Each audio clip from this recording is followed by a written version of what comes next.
Hi, my name is Emily. And my name is Beth. And our project is The Invaders You Don't See, Germs. How much do you know about germs? So over here is some definitions that you're going to need to know throughout our project. A germ is a microorganism that causes disease, and a microorganism is something too small to see without a microscope. A virus is a small agent that causes disease, and it can infect all types of life, and it can give you bad illnesses. A fungus is made up of any type of mold or yeast, and it tends to grow in wet, damp places. A bacteria is a single-celled microscopic organism, and it is prokaryotic, meaning it doesn't have a definite nucleus. And a protozoa is also a single-celled microscopic organism, and it is eukaryotic, meaning it does have a definite nucleus, and it tends to be carried by animals. General information. Our questions focused on 5 major illnesses: the flu, strep throat, athlete's foot, malaria, and Ebola. The flu and Ebola are viruses, strep throat is a bacteria, athlete's foot is a fungi, and malaria is a protozoa. We chose these illnesses because we thought they would be the most well-known out of the 4 classifications.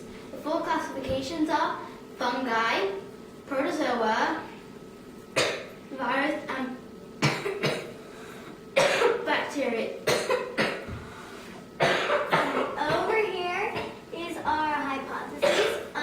We thought that people will know little about what kind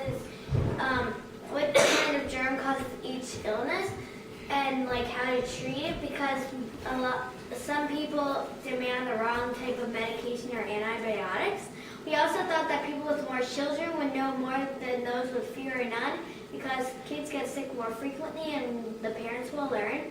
We also thought that people with more education will know more about what type of germ causes each illness. With my dad working for Johnson & Johnson, we figured we could find some information we couldn't even look up.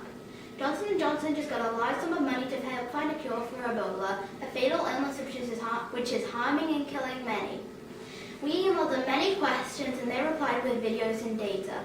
They taught us the time and cost it takes to make a vaccine, and how they make a vaccine, and how they make educated guesses that don't always work. Okay, so over here is our procedure. And the first thing we did was we made a survey to ask questions that we wanted answered to, such as how many general groups of germs are there and what are their names, what type of germ causes the flu, strep throat, etc., and how do you treat the flu, strep throat, etc. Then we asked the questions to people of all age ranges and education. We got all types of responses and put them into a spreadsheet. Then we analyzed our data and made graphs, and then we made conclusions based on our results. The materials we used for this project were a phone, a computer. This is our survey. We also used a spreadsheet, and this is our spreadsheet. We also needed people to ask our questions, Google applications, and a paper and pencil. Okay, so our first graph over here is our sickness prevention graph. And we asked people, how do you prevent getting sick? And people knew that they should wash their hands, take their vitamins, and eat healthy to prevent getting sick. Some, though, thought that you can take antibiotics to prevent getting sick, but that's not true, because antibiotics target bacteria, and if you don't have any bad bacteria in your body, it will target the good bacteria that you need to survive. What kind of germ causes the flu? Almost 3/4 of respondents knew that a flu was caused by a virus. 80% of college graduates knew this, and 40% of non-graduates knew this. 8% of the people who knew that the flu was caused by a virus thought that you could use antibiotics to cure it, which is not true because antibiotics target the bacteria. People with more children knew more about what kind of germ causes the flu because children get it more frequently. So over here is what kind of germ causes athlete's foot, and almost 80% of our respondents knew that athlete's foot was caused by a fungus. About 91% of college graduates knew, and 53% of non-graduates knew. About 44% of the people we asked knew that you can avoid athlete's foot by keeping your feet dry and using antifungal creams or sprays. And again, people with more children knew more about what caused athlete's foot. What type of germ causes strep throat? Almost 60% of our respondents knew that strep throat was caused by a bacteria. 66% of college graduates knew and 41% of non-graduates knew. 73% of the respondents knew that you could treat strep throat with antibiotics. People with more children knew more about what causes strep throat. So over down here, we have what type of germ causes malaria, and about 10% knew that malaria was a protozoa. About 17% of the people of college graduates knew, and 0 non-graduates knew. About 20% knew that you can use quinine to treat malaria, and some thought that you can take antibiotics or you get a vaccine to treat malaria, but that's not true because a vaccine prevents and antibiotics target bacteria. And also, people with more children did not know more than those with fewer none because malaria isn't a commonly known illness for children to get in America.